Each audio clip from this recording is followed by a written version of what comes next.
I wanted to come and first of all congratulate you on your remarkable electoral victory at the weekend. The team were just saying how it exceeded even your own expectations. So huge congratulations. We had observers out around the country in 15 of the regions and got 409 polling station reports, and it was great to see this election proceed so peacefully. And the reports that we had in from our observers really noted how clear the process was throughout. And it was good also to see, of course, Dr. Bawumia conceding and the conciliatory tone of your response to his concession as well. Also your calls for calm and for the correct processes to be followed during the collation afterwards. So a good election, a really strong basis for you moving forward. And we, as the representatives of British government here in Ghana, want to state our commitment to working with you, to supporting you and your government through your tenure. You know, I know, that the relationship between UK and Ghana is a really important one. It's one that the British government prizes highly. British people prize highly when you think about the people connections between our countries. And we look forward to taking it from strength to strength under your leadership. We worked closely together with some of your team, bringing in some of the expertise from our High Commission team through the manifesto process. And we want to offer that support as you go through the transition and through your first days in government as well. We've of course seen your 120-day plan. It highlights a number of areas where your interests and our interests coincide, thinking about health, education, but perhaps particularly economic growth, job creation. We want to offer up our expertise to assist however that might be useful to you. We're interested also in what you have said before the election and since around governance, around getting on top of corruption. These are areas also that matter a huge amount to the UK. They're areas where we're learning across the world how to do better. So again, we're keen to talk with you. We've benefited in the past from senior level dialogues, ministerial level dialogues that happen regularly through the year, covering economics and the commercial relationship, trade and investment, as well as security and defence, where our areas of collaboration are very broad.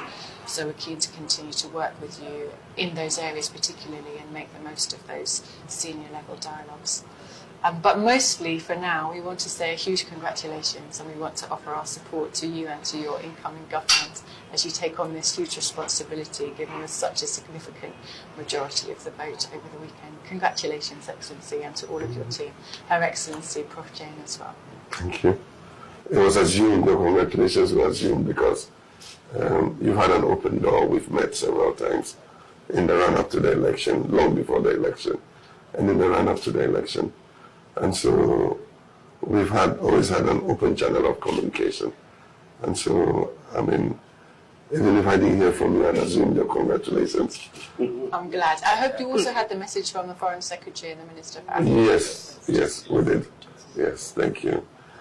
And so I knew Ghana would get it right, and that we'll be able to sail through this election, despite the anxiety that existed before the election.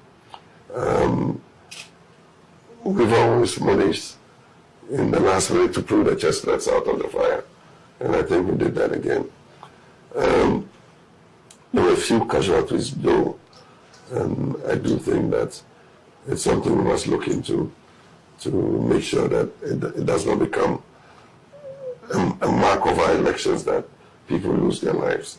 And so I believe that the current administration will begin some investigation to find out what happened, and we will continue that investigation from wherever they leave off. The transition teams have been set up, and they've started to work. So I hope that the transition will go expeditiously, and that it will be a smooth process, so that we have a smooth handover from one government to the other. And so we'll see how that goes. In the meantime, we'll be happy to begin some multilateral and bilateral discussions on the economic cooperation between us and our international partners. And UK is particularly a historic partner in terms of our joint history and all. And so we'll be happy to look at what the cooperation is. Of course, our priorities are restoring economic stability. That's absolutely the priority. And the second is restoring economic growth and creating more job opportunities for young people. But we do have some emergencies we need to deal with, and that is the energy sector. It's the Achilles heel of the whole economic recovery effort. If we do not do something about the energy sector, it could crash everything that we're doing. So as quickly as possible, we want to look at whatever assistance we can get in looking at the whole energy value chain and making sure we have a more sustainable energy sector going forward. And so whatever our partners can do to be of assistance, both in terms of technical cooperation and also in terms of,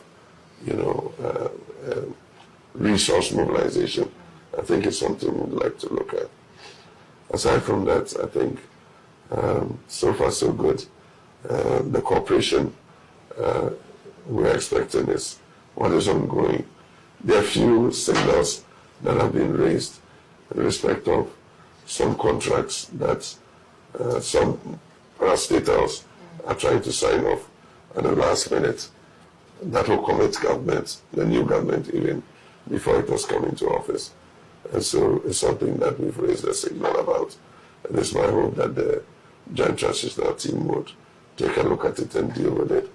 There are also reports of last-minute mass recruitments into all the agencies, which will be a liability on the new government. And so that's something we've asked them to take up at the Transitional Team meeting and see how we can deal with those issues.